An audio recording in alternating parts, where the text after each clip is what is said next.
So ayan, good afternoon sa ating lahat mga kapokos. So magkakatay tayo ngayon ng manok. Itong aking manok na babae, yung paralimlim. So kakatayin ko to ngayon dahil ayaw na niyang mangitlog. Yan. So nakaready na yung aking tubig na pinakulo. Yan. So ang plano ko nito mga kapokos ay ililitson ko siya. Kasi nung nakaraan dalawa yung kinatay ko ng aking kaarawan. So ginawa ko noon ay tinula ko lang. Kasi ito naman ngayon mga kapokos ay akin naman ililitson para may ibang luto naman.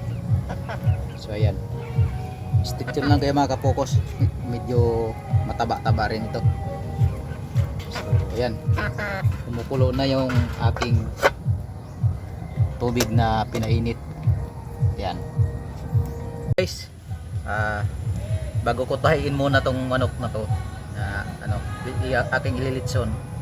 So nagdurog muna ako ng lemongrass. So ilalagay muna natin to siyempre dito sa loob. Yan. So dito sa camera.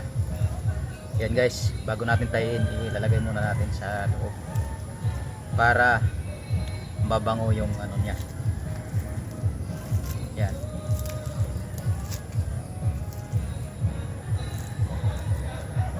So siyempre lininisan muna natin to guys. Hinugasan ko muna bago ko lagyan ng pansangkap.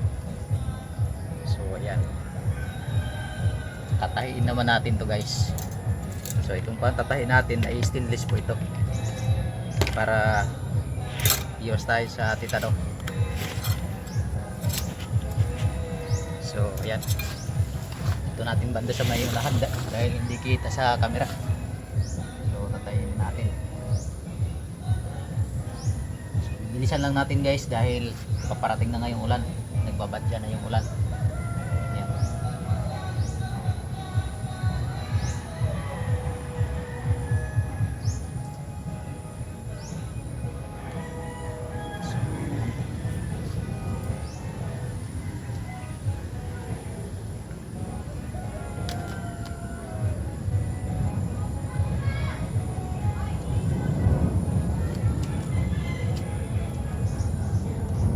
Hindi makalapas yung lemongrass ay ayusin talaga natin pagtahin. Okay guys, para hindi makalabas yung lemongrass.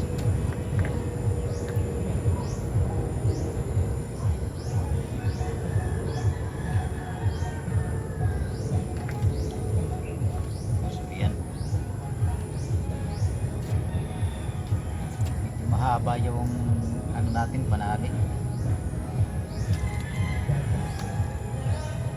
So maganda rin yung kapag mahaba para may tali din natin dito sa kawayan guys. Yan. Ito yung gagamitin natin na pang ikot sa litso natin.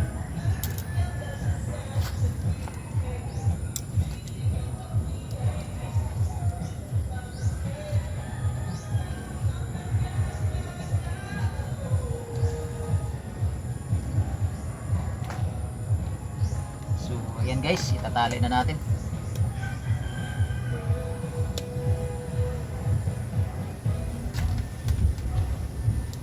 Ayan. Siguraduhin lang natin na hindi siya iikot kasi hindi maluluto pagka mag-iikot-ikot siya guys.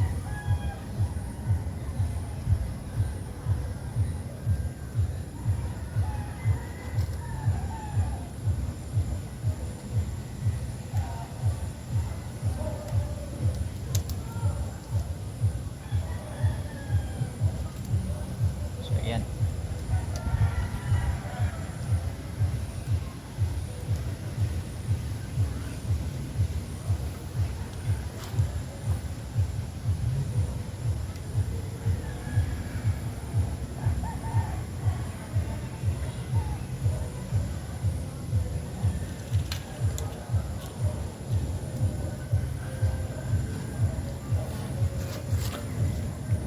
So ayan na guys, nagbamantika na po yung ating litson manok.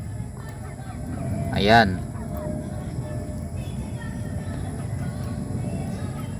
So medyo alalay lang yung apoy niya. Ayan guys. Hindi siya gaanong malakas. Hindi rin mahina. So alalay lang yung apoy.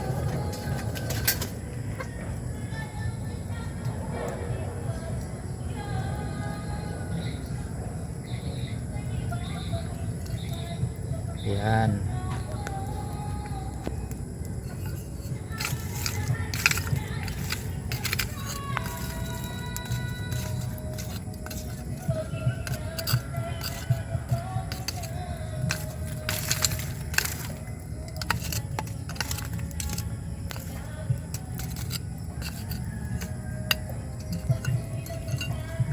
So tinakipan ko pa nga pala guys doon sa unahan kasi mahangin, baka hindi maluto yung ating ililitson. So yan siyempre guys, habang nag-aantay tayo ng ating litson, ayan yung ating litson. Habang nag-aantay tayo niyan namitas, nag-harvest muna ako ng isang pirasong tubo. Ayan, napakahaba niyan guys. Ayan, halos isang dipa ang haba niya. Ayan, napakahaba. So mumukbangin muna natin to habang nag-aantay tayo ng ating litson na maluto. Ayan, medyo nagmamantika na siya guys. So nag-harvest muna ako ng aking mga tanim na tubo dito banda. Ayan, so meron pa naman natira, nasa 3 puno pa. Ayan. So ayan yung aking mga tubo. So bawat pinipitas ko nito guys ay akin naman ibinabalik. Ayan, para hindi tayo maubusan. So ayan, mumukbagin muna natin to habang nag-aantay tayo ng ating litson na nagmamantika. Ayan, masarap to guys dahil pula na tubo. Ayan,